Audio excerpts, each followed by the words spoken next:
Hello, everyone. Welcome to Auntie Derek's Daytime Tea, where we discuss the latest celebrity tea in the news. And we do it live every weekday at 12:30 p.m. Eastern Standard Time on Chatmosa. I'm your host, Auntie Derek, and today is, what's today? Wednesday, December 24th, which makes that Christmas Eve. Oh my God.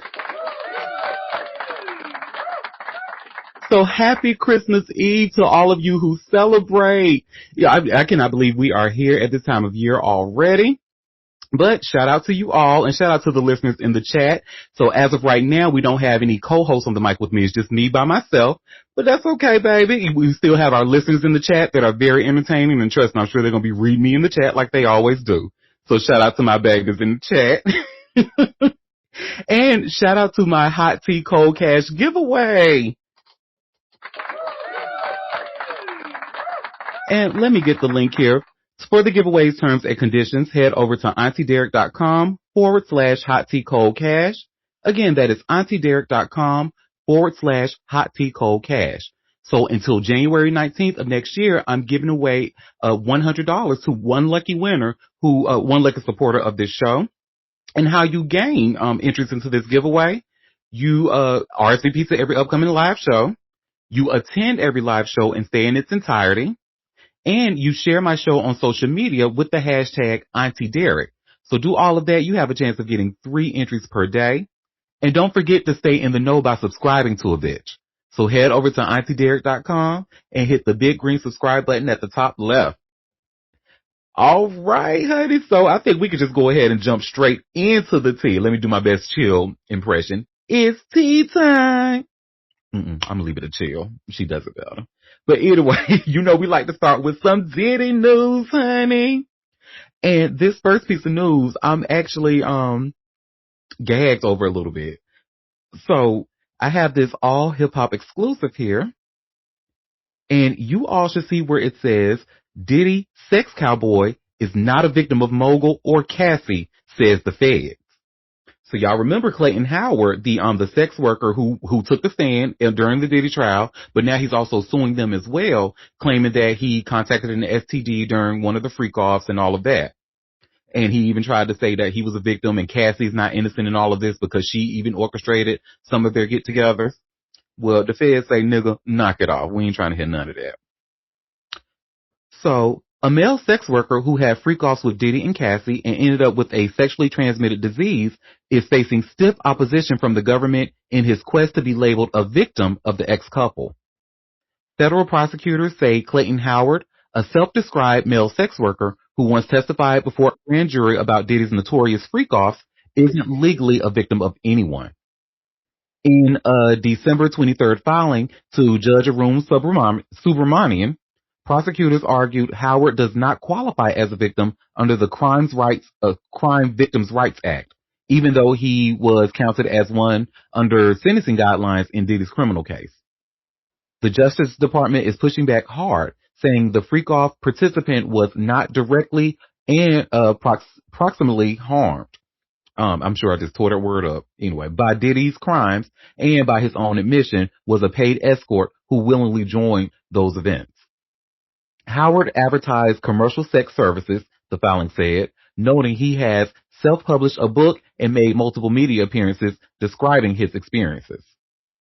Howard's relationship with the government began in December of 2023 when he contacted a friend of Cassie Ventura claiming to have information about her civil suit against Diddy.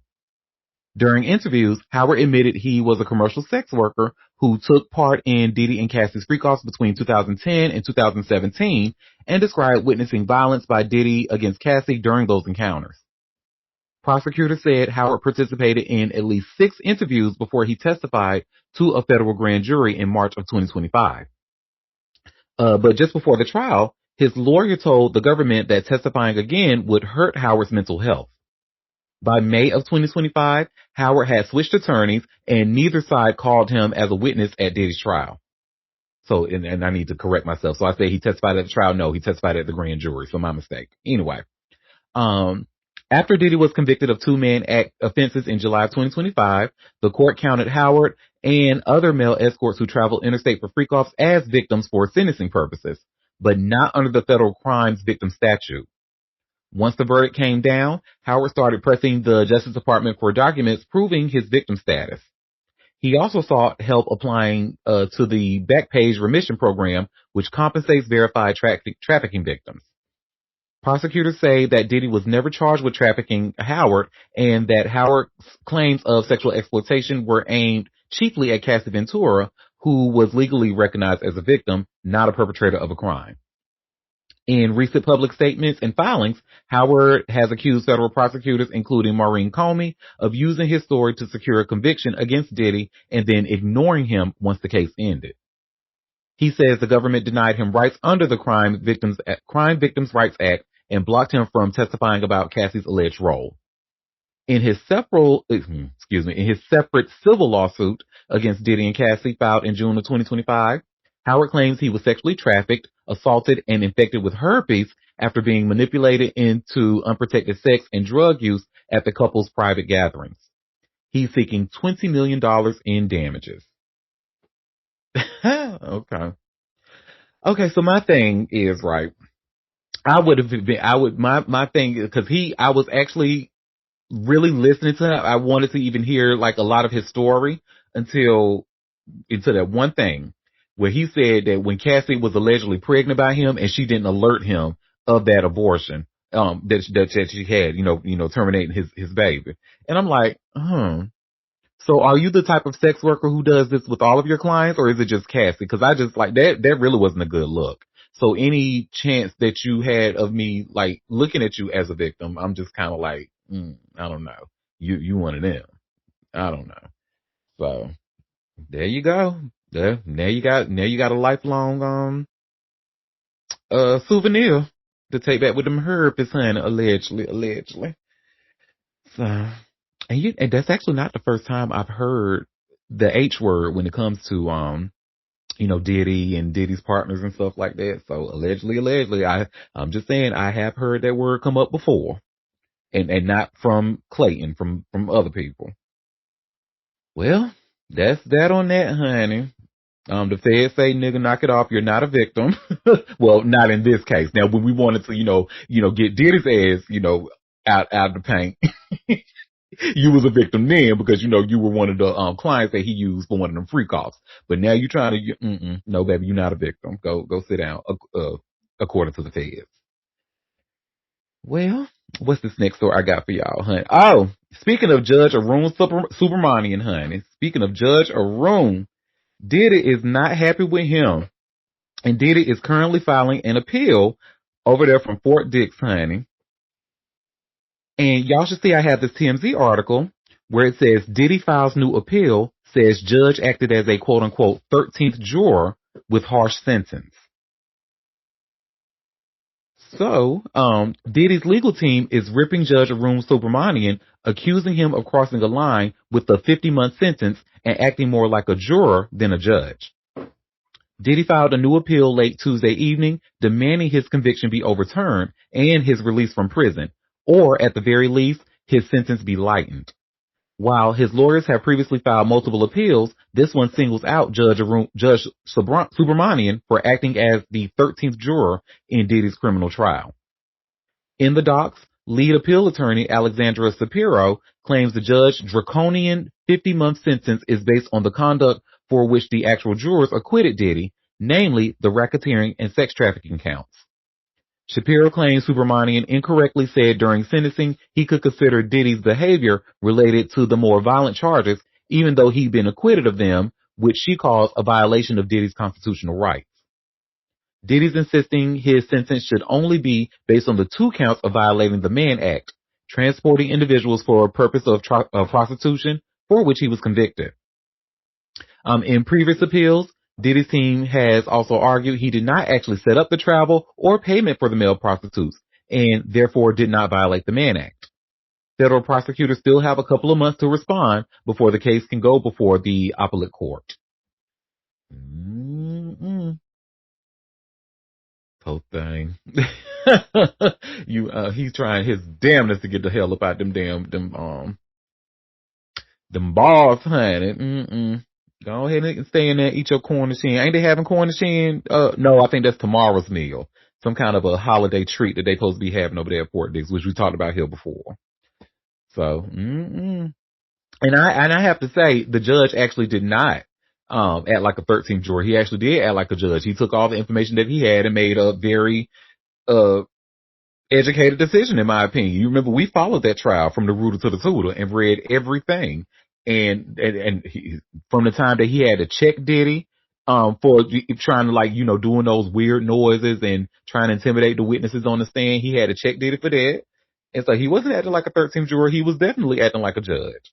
And pretty much, and when he gave his sentencing, he gave a really nice, he broke it down. And what they're looking like, what Shapiro is looking like she's trying to do is trying to take that statement and just trying to, split gray hairs. Girl, it's not going to work, but I mean, I can't blame her. She's doing what an attorney's supposed to do. So, we have a comment saying, execute him. Well, that's that on that, honey. Well, I know he's feeling a way that his friend Sebastian Telfair has been released from the same jail he was just at. And y'all see I have this link here from TMZ. And you should see where it says Sebastian Telfair released from prison. I was about to say Telfar. He's not a bag. He's a basketball player. Well, ex-NBA player Sebastian Telfair got a special holiday gift. He's out of prison. TMZ Sports has learned the 40-year-old was released from the Bureau of Prisons custody this week after spending the past few months at Fort Dix SCI in New Jersey. Telfair said he's feeling good and rehabilitated now, telling Antoinette Media he's ready to get home to his loved ones after taking care of himself. Telfair was ordered to some time in the slammer for violating the conditions of his supervised release in connection to his healthcare fraud case. Telfair did have at least one encounter with his longtime acquaintance, Diddy, while at Fort Dix, as we obtained pics of them having a chat on the yard in November. Of course, Telfair and Sean Combs hail from the Big Apple and made big names for themselves in their respective fields. Now, Telfair can look forward to keeping his nose clean as he puts the past behind him. As we reported back in August, Telfair will have some conditions to meet, like abstaining from drugs and alcohol, so no spiked eggnog for the hooper. He'll also have to take a class and write a paper on what he's learned and how he'll apply it to his finances. In other words, he's got to make sure he's on Santa's nice list for the next few years. So I have to say, when it comes to crimes, because what he was convicted of, healthcare fraud, right? He wasn't convicted of anything that had to do with behavior from like alcohol related incidents or any type of drug related. So he was, but when he gets out and he has these really strict release, like he can't even have a drink, can't even have some eggnog. Now I can see if like he was in jail for like getting drunk and beating on a woman or something. That's one, keep alcohol far away from that motherfucker. But no, I mean, hey, I don't know. My knowledge of the law is learned through Law or the SVU. I say that all the time. But yeah, I wonder if Diddy's feeling away, honey, about that. Like, damn, we was just talking and now he gone. Mm-mm. And y'all got to see, honey, whoever did his braids in that jail, honey. Matter of fact, let me show this video real quick so y'all can, they hooked him up and them braids was fresh, honey. I gather he must didn't know he was coming out, but they ain't that fresh. They look like maybe a week old, but fresh enough. Yeah, I'm good. I feel good, feel rehabilitated. Did what I had to do, took care of myself. Now I'll get back to my babies. Okay. Get back to your babies, honey. That is that on that, honey. Oh, bitch, this next story, honey. Baby, when it comes to Sharon Moore, when it rains, it pours, honey. And I have to say, before last week, I did not, y'all know I'm not a sports fan. I didn't know who this man was. Now I know way more about this man than I care to. So y'all should see this next story that I'm posting here by way of All Hip Hop. Sharon Moore's problems multiply fivefold as more women come forward. Bitch. He was just being a straight creep at work, allegedly. Making close to $6 million a year being a creep at work, allegedly. Well, Sharon Moore faces mounting accusations from five women who say the disgraced musician. Excuse me. Let me restart this. I'm sorry. Sharon Moore faces mounting accusations from five women who say the disgraced Michigan coach made unwanted advances over several years. The 39-year-old married father was fired from his $5 million coaching job and arrested for home invasion and stalking after allegedly breaking into his assistant's apartment. The latest claims paint Moore as someone who used social media to target women with inappropriate messages. One woman said Moore slid into her DMs on November 1st, right after his team beat Purdue. She thought it was a fake account at first. Moore would respond to women's Instagram stories with fire emojis and ask, how do we start following each other, when he followed them first. In one exchange, he offered to fly a woman to Michigan. When she asked if she'd be holed up at some hotel, Moore replied, I guess we'll have to see. I would say yes, but you would have to have a driver, ha ha. The coach's questionable behavior extends beyond recent allegations. Moore attended a party hosted by Diddy in 2018, according to his own social media post. And as we know, the music mogul was sentenced to 50 months in federal prison this year after being convicted on charges related to transporting people for prostitution. Moore's downfall began when Michigan fired him for having an inappropriate relationship with the executive assistant, Paige Shiver. Hours later, he allegedly broke into her apartment and threatened to kill himself. Police arrested him on charges of breaking and entering, home invasion, and stalking. The coach spent 2 nights in jail before posting a $25,000 bond. If convicted on all counts, he could face up to 6 years behind bars. He has pled not guilty to all charges. His lawyer, Ellen Michaels, said Moore denies any criminal wrongdoing and called the allegation speculation.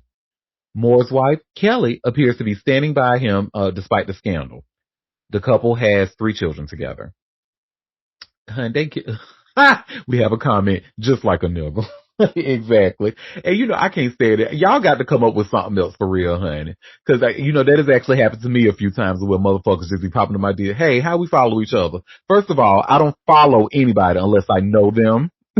So let's start there.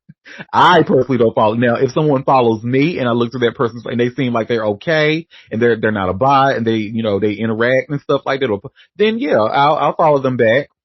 But no, don't come up to me cause this, honey, that it's happened several times and we all know what they're trying to get the end result to be. So stop that shit. Come up with something else. Yeah, tell a bitch, you can come on, say I'm pretty or some shit or give me a compliment. Don't be saying how we follow each other like you don't know. We follow each other because you follow me first and I follow back. Look, that don't work. Well, it won't work on me. It won't work on me either, honey, and it don't. Look, I be playing dumb. I actually played dumb. I was like, oh, I don't know. Must be a Twitter mistake. The fuck? But anyway, yeah. With fire emojis and I wondered like if one of those Instagram DMs ever like turned into something. And quiet as it kept, that's what your fucking ass should have been doing. You should have like flew them girls out, maybe put them up in a hotel room instead of fucking around at work, shitting where you eat. Like nigga. Let me stay out straight people business, child. Well, out of curiosity, did any of you ever hear anything about 50 Cent allegedly producing another documentary, but this time with LeBron James? Like this time, did y'all ever hear anything about that? I saw like a post about it, but I'm like, this don't sound, because one, why would LeBron, if he's still active in the NBA right now, why would he be doing and then it goes on, it was a rumor saying, oh no, it's not that kind of documentary, it's that kind of documentary, the same kind of, that Diddy produced for 50, alleging that, LeBron may have done some things, some strange things for some change. Well, I hate to burst y'all bubble, but this is all bullshit. It's all fake. There will not be a LeBron documentary. So I have this link here from All Hip Hop, and you should see where it says 50 Cent's LeBron James documentary rumor explained. So 50 Cent got the internet all in a tizzy over an alleged LeBron James doc lit this week, and thanks to social media, here we are. Fans believe a Netflix documentary about LeBron James is in the works. The buzz started moved. The buzz started moved, and I thought people had noses to smell bullshit like this. This stinks. The source of the nonsense was a Twitter account called Hoops Crave, which posted photos of 50 Cent and LeBron James, claiming 50 was set to produce a Netflix documentary. This one ain't about basketball, was the caption. The narrative was Bron said something about the Diddy doc and inferred that there was something on him to be unearthed. Hoops Crave is a parody account, and even that plainly is in his bio. It has nothing to do with the official site Pop Crave, and nobody is even looking at that. Even in the parody world, they are not credible. They're not The Onion, and parody warnings don't get seen after the post goes viral. So it then says, fake is as fake does, and they have the let me share my screen. Not that y'all care, but this was the alleged Photoshop thing. They say, hey, LeBron, stop acting like you innocent. You next. And it ain't about basketball, champ.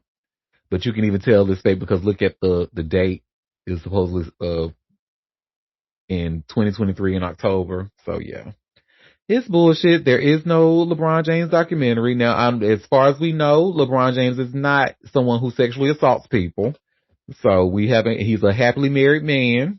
And shout out to Savannah. We love Savannah. Ooh, we have a comment going, girl. Exactly. Well, speaking of 50 Cent, I think we kind of know his character from over the years, right? And I know if you were to ever have a public back and forth with him, would you, knowing what you know about 50 or what you have read about him, would you try to ever go down that route again? I know I wouldn't. But, that's just me. Well, I guess Big Meech is not thinking that way because he actually did reach out to 50 looking to work again. And what 50 do in classic 50 fashion? Clown him. So you'll see what I just shared here by way of hot new hip hop. 50 Cent clowns Big Meech for reaching out to him over DMs. 50 Cent called out Demetrius Big Meech Flannery on his Instagram page Tuesday. In doing so, he shared a screenshot of Meech allegedly reaching out to him and asking to work together again in his DMs. Work on what? He's an actor. He don't want to sell dope, fool. You watching too much Force, 50 captioned in the screenshot. And for those who don't know, Force is the Power spinoff with Tommy. Anyway. So despite collaborating on the iconic Star series BMF, 50 Cent and Big Meech had a major falling out earlier this year. 50 complained about Meech and his son, Demetrius Little Meech Flannery Jr., linking up with his longtime rival, Rick Ross. While Little Meech tried to de-escalate the situation, 50 doubled down, labeling Big Meech a rat in numerous posts online. 50 Cent even criticized Big Meech for not being more supportive of Little Meech's acting career. Why old boy didn't look out for Mimi and send him to acting school, Big Screech, he wrote in one post called by All Hip Hop. All your people that was out and did nothing for him. You come home thinking you the black Pablo Escobar and fucked him up. I helped your family make over $5 million legit dollars. It's not my fault. It's all gone. You think people don't want to see you shine so bad? You're wearing the baby's jewelry. Bitch, give the baby back his jewelry. Let me see. Big Meech and Little Meech are far from the only people 50 Cent has been feuding with on social media as of late. Following the release of his new Netflix documentary, Sean Combs' The Reckoning, he's been trading shots with tons of critics of the project. These have included Ja Rule, Marlon Wayans, and many more. The documentary details numerous allegations against Diddy, which the Bad Boy mogul has already denied. He's currently residing behind bars after being convicted on 2 counts of transportation to engage in prostitution earlier this year. So, my man. But, I just don't understand, why we've even seen like people who were in G Unit, like when they had a falling out with 50 and they try to maybe tuck their tails in and go back, and he publicly embarrassed them. Like, this is just, that's what he does. I don't and maybe we should give Big Meech the benefit of the doubt because he did spend 2 decades in jail. So maybe he truly didn't know this. I wouldn't see why he wouldn't know this, but maybe he truly didn't know that. Maybe he thought 50 was, I don't know. This is one of those other straight people businesses I need to stay out of, honey. Well, this next story, every time something comes up about this, it's always laughable. It looks like, what is this man doing? Tyrone Blackburn, honey. The attorney that's currently suing, he's Terrence Dixon's lawyer who's suing Fat Joe at the moment. And remember, Tyrone Blackburn was the one who allegedly ran over that process server with his car. Child, well, it looks like Fat Joe is actually trying to use the Diddy case for his inspiration in his legal battle against Tyrone Blackburn. So y'all see I just shared another exclusive by way of All Hip Hop. Fat Joe invokes Diddy case to smack sanctions on Tyrone Blackburn over AI slop. Well, Fat Joe is calling on a federal judge to penalize attorney Tyrone Blackburn, citing a recent ruling tied to Diddy that fined the lawyer for once again using unverified AI-generated legal citations in court filings. The Bronx rapper demand comes amid his ongoing $20 million defamation lawsuit against Terrence T.A. Dixon and Blackburn, Dixon's attorney. Joe's legal team accuses Blackburn of repeatedly submitting court documents containing fabricated or distorted legal citations. Joe's attorney pointed to a November ruling in a separate case involving April Gardner, who sued Combs. Gardner claims Combs raped her in 1991 after luring her to his New York apartment, drugging her, and sexually assaulting her. She also alleges he used threats and influence to silence her.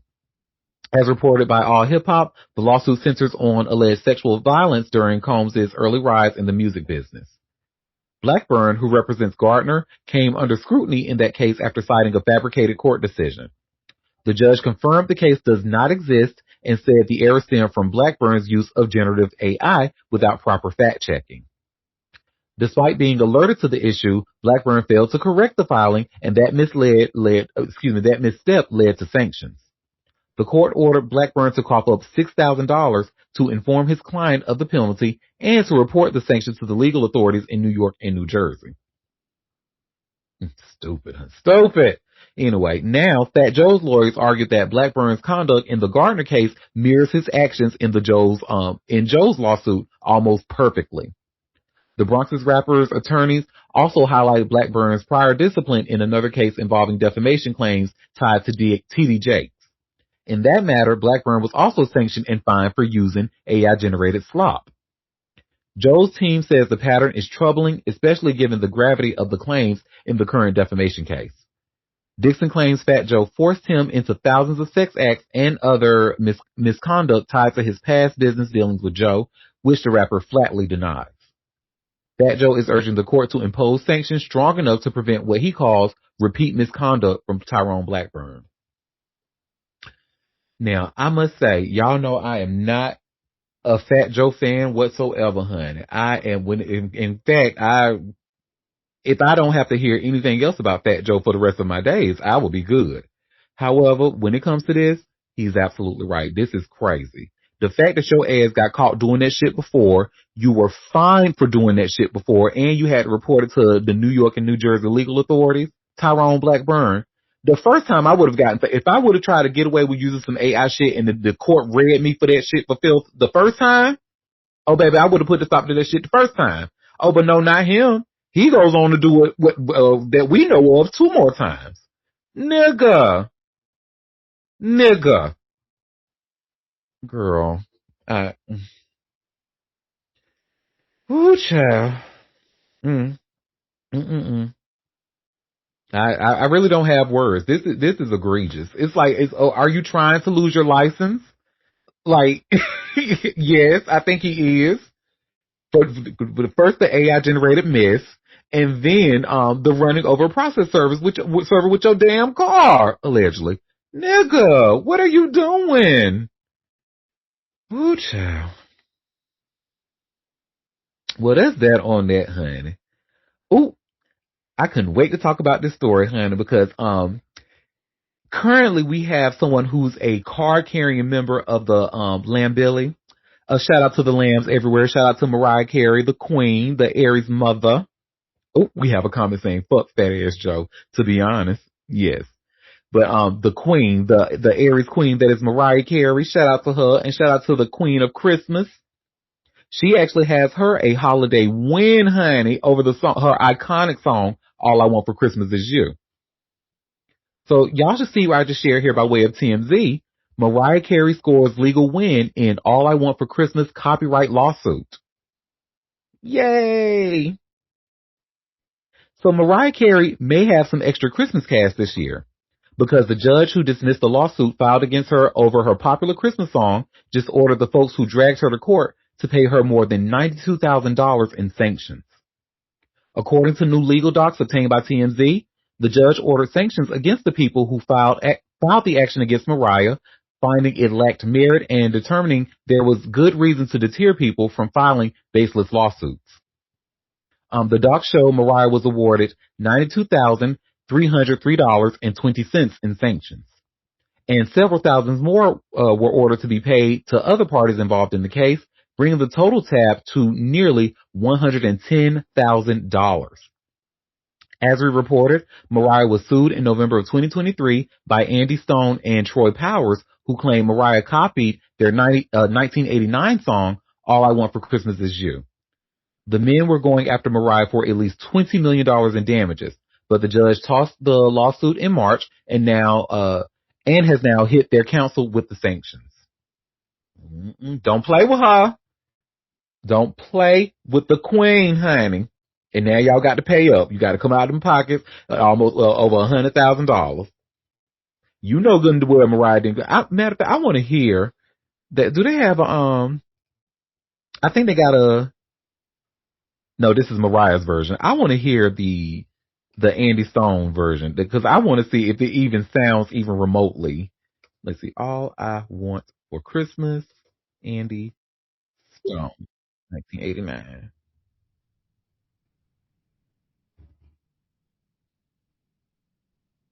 Okay. Let me see. And I'm going to, hey, Chili. I'm going to share my screen. And I'm just going to play a few seconds of it to see if there's like any similarities. And it looks like the song is by Vance and the Valiants.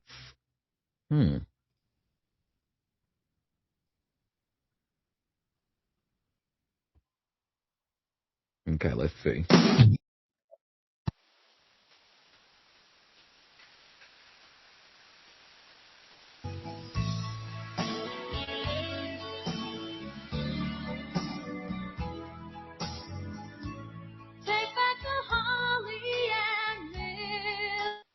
Oh, girl, bye.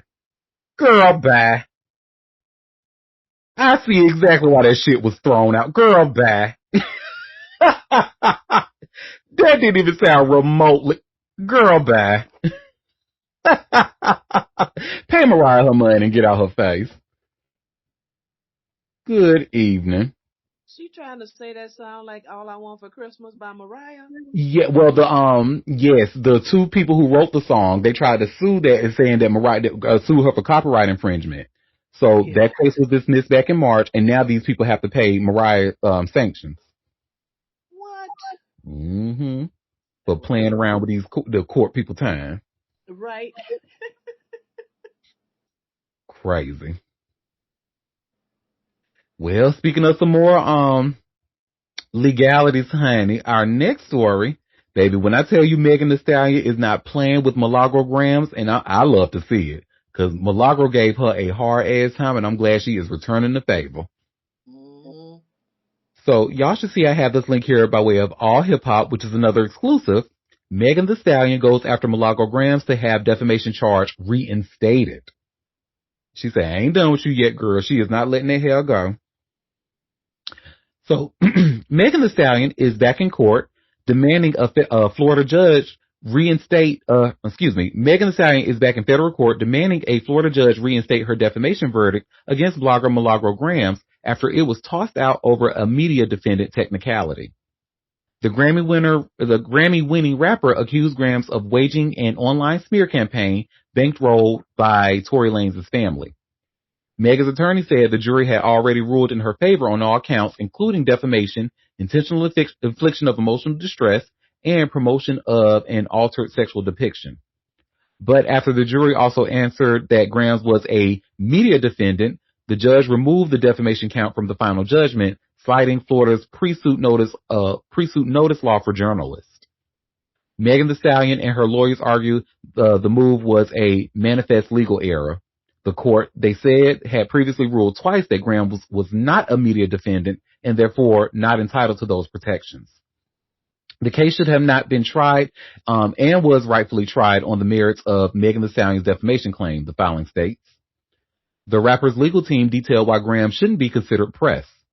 According to trial evidence, Milagro Grams wasn't neutral or independent. She allegedly acted as a paid mouthpiece for Lanez and his father, Sunstar Peterson.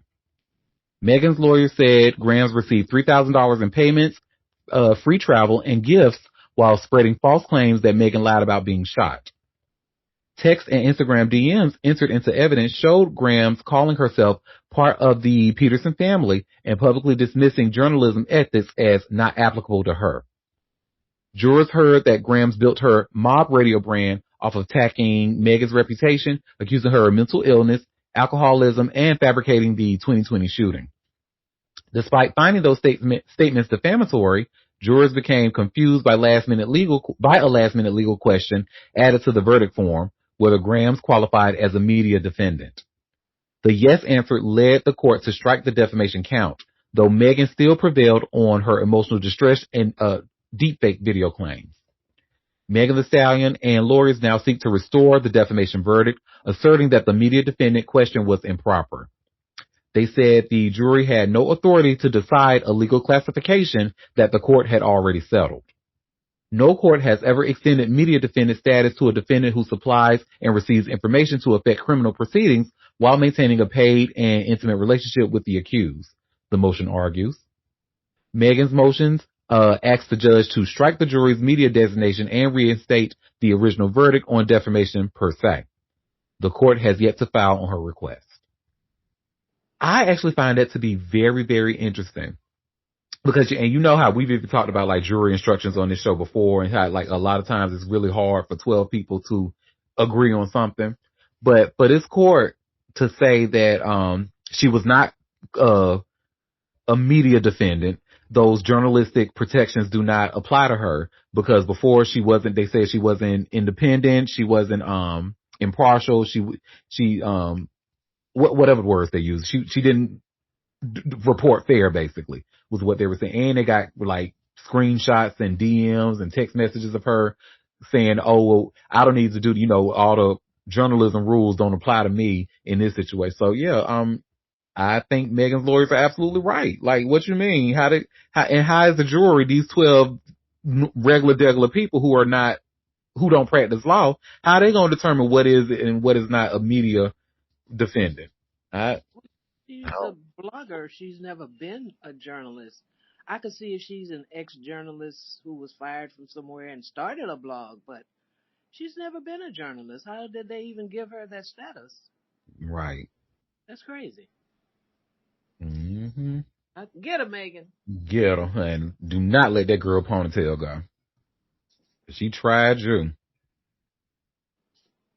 Well, y'all remember our next story. Y'all remember the other day where was it the other day or maybe it was even last week where I said out of nowhere I must have been really bored because Papoose and Clarissa Shield was on the Breakfast Club and I watched that whole interview for an hour, honey. Yes. Now, one thing I did notice that Pap, he did that because they kept asking him questions about Remy and Pap chose to not really answer it. But in one thing he did say, like, man, y'all know me. Y'all know how it is. Does that even sound right or whatever? Well, honey, Remy, because the word on the curb is like Remy is holding things up. Remy keep trying to like push things on. No, honey, it's actually Papoose. And I actually believe this to be true, that it's Papoose. Why? Because Papoose is a Pisces man. And I talk about Pisces men all the time on this show, baby. They love unnecessary chaos. And this next, I have a video clip here of Remy Ma pretty much telling Papoose, nigga, sign the papers. I'm done. You done. I don't even want child support. Sign the papers. Let me, and shout out to, is that Ashley Shaw Miller, who was nice enough to post this video on her Twitter. Let me share my screen. And let me full screen her. That's not who this is now. Now he's a wife. Listen, this is what I would like. Papoose, you have my lawyer's information. If you can't afford to retain a lawyer, since your lawyer that the number you gave us has not been retained yet, I told you I'll paper it. If somebody over there that loves you wants to paper it, great. That will make me happy. Everything is signed and ready to go. I don't want nothing. I'm not even asking for child support. My daughter's school, her babysitter, her nanny, her gymnastics, her swimming, her dancing, her healthcare, her all of that. I take care of it like I've always done. I don't need anything. Stop making these people think that I'm stopping you or anybody from. I believe every word Remy is saying, honey. Every word. But my thing is, though, I really hate, especially in Remy's case, I hate when women say, I'm not even asking for child support. No, girl. But put child support on their record. Make his ass responsible for something. Because the thing is, for those of us who watch Love and Hip Hop when Remy and Papoose was on with all that black love, black love, black love, I was the one over here in the corner like, hold up, this don't look right, because the way he keep pressuring her to have a baby after she has already told him, look, I'm not looking to do that right now. I'm looking to really get I just got out of jail. I'm trying to make Remy pop once more. I'm trying to get back out there. Oh, well, no, I want you to have my baby. I mean, just kept pressuring her about that baby. And now that, the baby is here, now you want to say, oh, I don't even want child. No, girl. Make him come out them pockets if he wanted that baby so bad. It But must be something he wants that he's not getting. He might want something. She doesn't want anything, but yeah, something's not right here if he won't sign. Because the person let you off scot-free, why wouldn't you sign, There you go. You asking the right question. That's like every man's dream, honey. Anybody who's going through a messy divorce and then she comes out and say, listen, I don't even want shit from you. Baby, girl, anybody got a pen? You got a pen in your purse? Hurry up and sign this shit before she change her mind. No child support, no health care, no nothing. She don't want nothing, and he won't sign. Oh yeah, he wants something To control her body. He want autonomy over her. That's the only thing I can guess. He wants to do any and everything that he can to have control over Remy Ma. I wonder how Clarissa feels about that.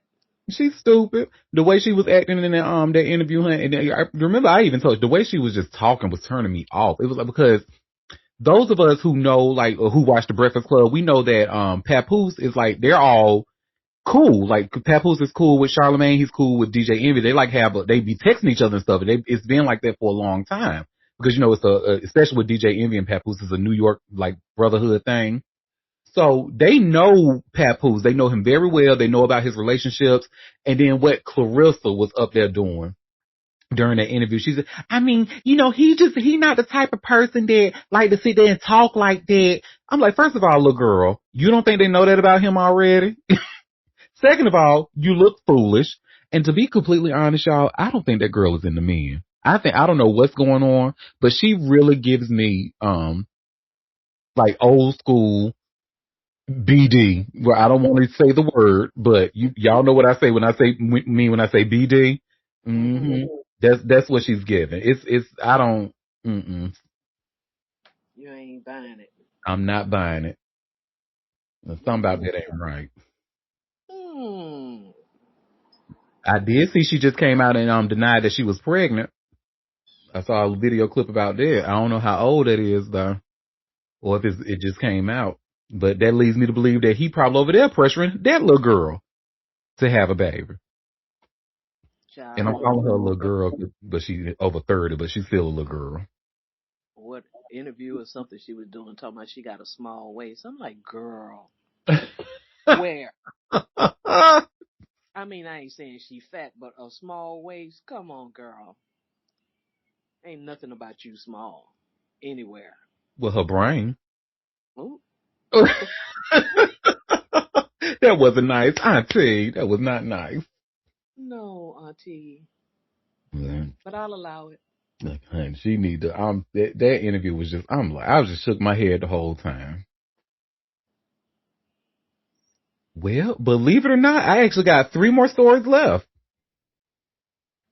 So, now this next story, I'm pretty sure y'all don't know we have talked about this girl before, Whitney Purvis, who was on the show 16 and Pregnant. And I think at the time when we talked about it, the only person in the room who knew who this person was Favorite Taurus. Well, we're going to talk about her again today, honey. She actually, because speaking of child support, she actually made sure she was like, look, I ain't about to go to jail, honey. let me get this together. So y'all see where it says here by way of TMZ, 16 and Pregnant star Whitney Purvis avoids arrest in child support case. So Whitney Purvis has avoided arrest in her ongoing child support case after coughing up a hefty payment ordered by a judge, TMZ has learned.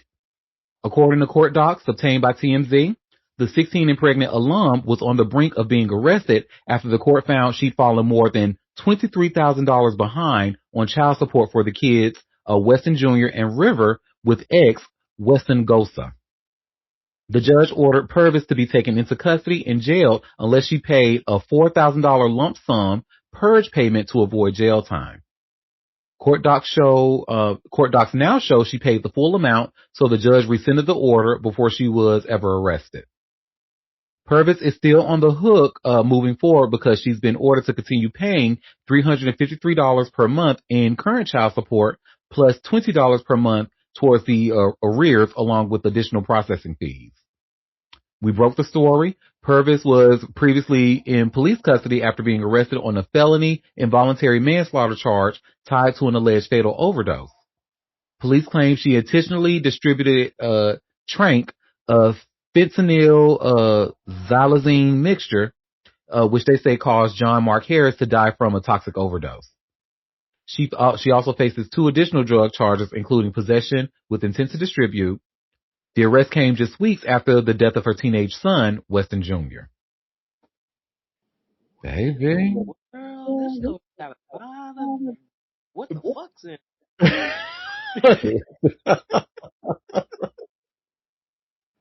Baby, this is when I tell you this is ghetto, this is ghetto, honey. deep, deep ghetto. Mm-mm. She couldn't even keep up with $350 in child support and was that far behind. She ain't never paid for those kids. At all. And only $20. So she paid 4,000 out of 20 something thousand, and all she got to pay is $20 a month toward that. Oh, Yeah, that sounds like a student loan agreement, honey. She gonna be paying that for a long ass time. Them kids gonna be about 40 years old when she's still paying. older than that. That's crazy. We have a comment. She was on a teen pregnancy show and she's a deadbeat. Oh, well, yes. Yes. She didn't even want the kids. Ain't that something? And now one of the kids died from a drug overdose? No, not the kid. I forgot. How did Weston Jr. die? Let me see. Cause, the guy who died, that's what she got arrested for. That guy, dying at the result of her getting some drugs from her. But, Weston Jr., hold on, let me see. Okay, who is that? The baby daddy or somebody else? I think it was somebody else. That was the story that we talked about, well, because we talked about it being her being arrested, but it wasn't, I don't think it was the baby daddy. Oh, okay. Because the baby daddy's name is something Gosa, and the guy who was killed, his name was John Mark Harris. Oh. So, Look, I'm sitting here trying to type. Type Whitney. I meant to type Whitney Purvis in my stupid ass. This how you know a bitch is gay, because I type Whitney Houston. Mine went straight to Whitney. Mm-hmm. Nip. Come on, Nippy. Okay. Oh, it says, so her eldest, say official cause of death remains unknown. But it says his death could have been prevented. So, yeah. He died at the age of 16, back in June 2nd. And he was her. Oldest son. This is Oh, Weston Jr. Mm-hmm. but not by Mr. Gosa. It's by somebody else. It's Mr. Gosa, because it said the man's name is, so it says 16 and pregnant. Whitney Purvis said her teenage son Weston's death could have been prevented if her ex-husband Weston Lewis Gosa Sr. had gotten him health insurance. The Okay, well, that's former what I said, that this was her child. Like, okay. Weston Jr. Yep, that's her child, and that's the one who died. But the child's father, that's the one who did not die. She killed Right. somebody else with that trank. Oh, I see. She's involved with the death of someone else. Mm-hmm. But her own son died of. Oh. Of needing health insurance, apparently. Mm. Yeah, this, like you That, said, this story have a whole bunch of what the fuck. yeah, for real.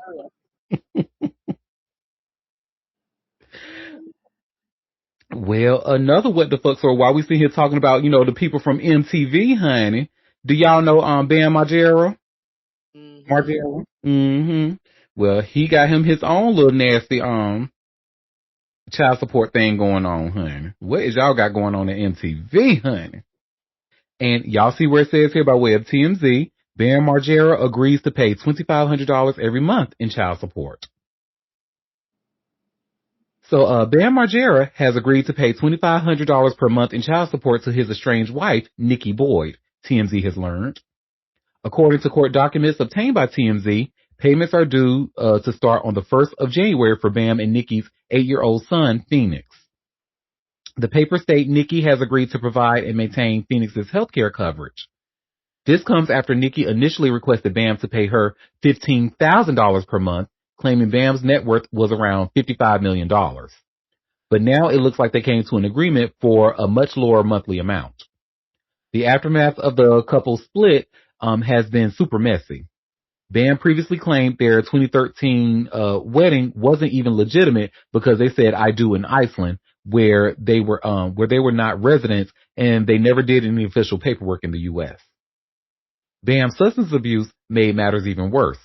Nikki and her legal team insisted Bam's alcohol use required his contact with Phoenix to be monitored.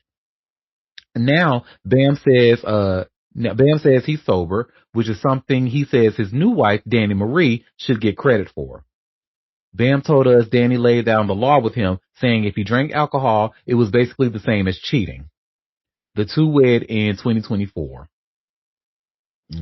Danny Marie must got some good pussy, honey. Because for you to tell an alcoholic, they say, look, this is just like cheating. So if you drink alcohol and he does it, oh, he must want that, honey. And shout out to Danny Marie and her good puss. But What was he doing on MTV? This is not the ridiculousness guy. no, jackass. Oh, a jackass person. And Oh. he wasn't he the one that used to beat up his daddy all the time? I have no idea. Yeah, he used to slap his daddy around. I know it's some millennials up in this room. Y'all answer me. I know because I know we was all watching that shit on MTV and we had no business doing it. Now, let me Google it since my millennials in the chat don't want to help. Let me see. Bam Yeah, Margera. I didn't watch the jackass stuff. Mm-hmm. 2,500 is a big jump from 15,000, but okay. Yes, it is. Oh, he said he's never. Okay, y'all never. Okay, I'm gonna give y'all a pass this time. But yep, Bam, because his dad was Phil Margera, and they used to be like a prank. They used to just and Bam was really young at the time. He was around our age, and he was just his dad trying to take a shit and reading a newspaper, and Bam just go in there and just start beating the man up like he owed him money. It was crazy. And that was supposed to be a prank? Yes. Matter of fact, let me see if they got it on you. I know they got some on YouTube so well. Let me see. Wow. She was like, hold up now. Girl, let me, jackass baby, all them, even today, when these men pass on, when they meet their demise, I really think that their brains need to be taken in, for research. Honey, the stuff that they used to do for a camera, like, okay, we see how, like, so people say social media, and it's partially true, social media has given people this, what's this word I'm looking for? Maybe this false sense of accomplishment, like they are this and that and stuff like that, and they do stuff for clout. But baby, these jackass, they was really doing the wildest shit for to be recorded on TV. Like Steve-O from Jackass. He had a movie, his own movie called The Career Ender. Do you know that this man took his ball sack and stapled it to his thigh? And yes, that was supposed to be a prank. Stapling your ball sack to your thigh as a prank. Child. Jackass was a. Yeah, honestly, that's probably why a lot of millennials aren't really easily moved, because the shit that we ain't had no business watching that shit growing up. But let me, I'm just looking for Bam Margera and Ed Margera. That's crazy.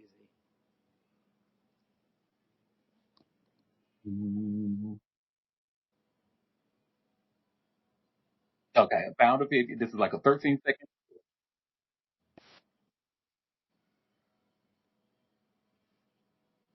And rest in peace to Phil Margera being abused by his son on a regular basis for TV. This is only a 15-second clip. Hi, I'm Johnny Knoxville, and you're watching. Stop it! Stop it! You're on my knee again! You're on my neck! I can't even kick you away! You're on my...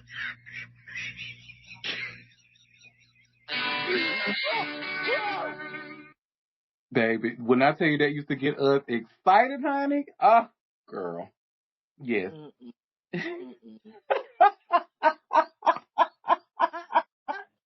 had a documentary about somebody who was like a wrangler for drug addicts and putting them into this controversial program. I think this guy was on there. How they was trying to allegedly get him help, and it was messy. You might be right. Let me see. Bam Margera rehab. Oh,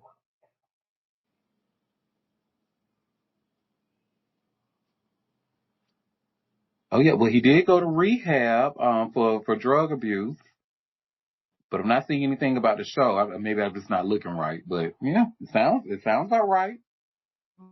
Netflix or something. Yeah, I remember watching something, and I believe he was on there, and how he was acting and all that. Now he might have eventually wound up in rehab. I don't know if it was with these people though. I'm just laughing at you, honey, looking at that video saying, because the only thing I can think about, oh, he gonna make me have to go in my purse.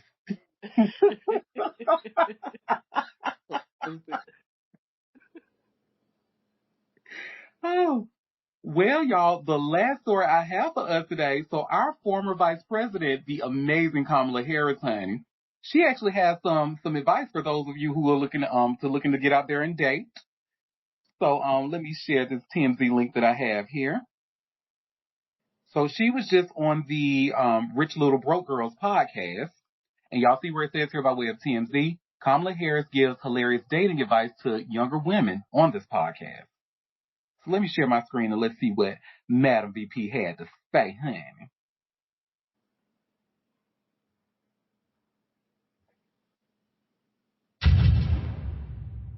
For anyone who is single, who wants to be in a relationship, is to be kind to yourself and choose to be with someone who is kind. I mean, and there are different phases in your life, and depending on what phase you're in, maybe you're going to choose that you want to have that kind of Friday night relationship, or you want that Sunday morning relationship. Sometimes they go together, and sometimes they don't. You can get both, and sometimes they just is oil and water. Yes. Right? And that's okay. You know, you be in those phases where you are having fun. And I love what you said, but the problem is these men aren't fun. Heterosexual women are not having fun. They're not having fun, baby. They are honey. They are like fighting for their lives, honey, out here in the field, baby. But I mean, yes, she's absolutely right. You should definitely want to find somebody kind. You should definitely want to be kind to yourself. And definitely but the problem is a lot of us ignore red flags when we're dating. A lot, and I'm guilty of doing it myself. So a lot of us do that. Huh? We all been there. Mm-hmm. Every single one of us has done that. Ignored red flags and, for the sake of companionship. I mean, a lot of us learn better, but still, we've done it. We have done it, and that's the thing. I want a lot of us to give ourselves like a little bit more grace than what we do, because like I should have known who that stupid ass nigga. But a lot of times we don't go into a relationship saying, "Oh, I want to be mistreated." A lot of times we are that person is treating us like they are an upstanding person and leading us to believe that this will be a good relationship, and then all of a sudden there's a good switch. People do that. People switch up. So, I mean, I don't do that. You know, what you see is what you get. I'm gonna tell you up front, ain't shit. So look, baby, before we get into a relationship, ain't shit. So if you looking for somebody to be shit, I'm an Aries. But, yeah, but that's the problem. A lot of us are really not honest going into the. So this was good advice, not a president, but you can say it all day, baby. But how long she been married to that man, Doug Emhoff? Babe, you might need to, I don't know, leave this one to the experts who out here in the field, cause, the girls are being kind to themselves. The problem is they're not being treated kindly. That's the problem. Let me see. How long was Kamala? Let me see. Yeah. When did Kamala marry Doug? Okay. So August 22nd of 2014. So, it's been a little bit over a decade. So yeah, baby, you might need to get out in the field, before before you try to give advice like that. Yeah. I think the main problem is not that you run into someone who doesn't treat you well, is that you accept that, maybe thinking you can change them or things will get better. Things are not going to get better. I don't care what that man says, because people do still want, a good relationship. They want to get married. They want, that dream still exists for a lot of people. Not so much as maybe 30 years ago, but a lot of people still have that dream of, finding their person and, getting a house and having kids and all of that. But yeah, don't let people mistreat you. Mm. Don't spend years of your life waiting for somebody to meet your expectations and, you know, string you along. Cause And I hate to have to say this, and this little caveat here. If you absolutely have to put yourself through that, at least get something out of it. Don't put yourself through all that for nobody with no damn money. That is so stupid. I'm sorry. I know people in my immediate circle that is putting up with the craziest shit with a broke nigga. At least if the nigga had a little bit of money, then maybe I'd be like, okay, let me put on some big shades and, get my best Mary J. Blige Not Gonna Cry on, like, give that. But no, you're not getting, and don't let me bring up that orgasm gap. ooh, that's a whole other conversation. Baby, Come I out just of it don't with care. some good jewelry or something. Right. Yeah, I don't. that's the hard part. Watching women spend 10 years waiting on some man, and will have kids with him, and they found their person, and then they move on. Mm-mm. Mm-mm. No way. No way indeed. Because men, Well, once they know you want that, they'll capitalize on it and lead you, string you right on along. wake it up. And that old saying, what's that old saying? Why buy the cow when you can get the milk for free? Mhm. Yep. You're always available. You let them move in. You're cooking and cleaning and having the babies, and they don't have any obligation. They just leave whenever they get ready. And being an unofficial parent to his other children, because there's always more children. Mhm. Yep. This is why I stay out of straight people's business, baby. Y'all a little bit too chaotic over there for me. Hey, Queen of Happiness. Well, y'all, that was all the tea that I had for us today. So before we head out on this lovely Christmas Eve, did any of you have any tea that you want to share? Any tea that I might have missed?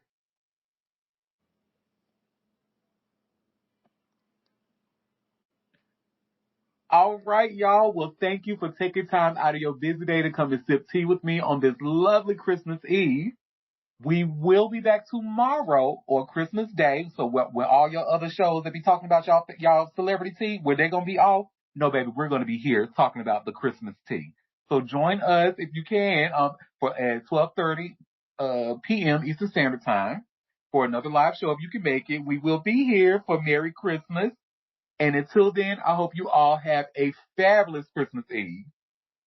Bye, everybody. Merry Christmas.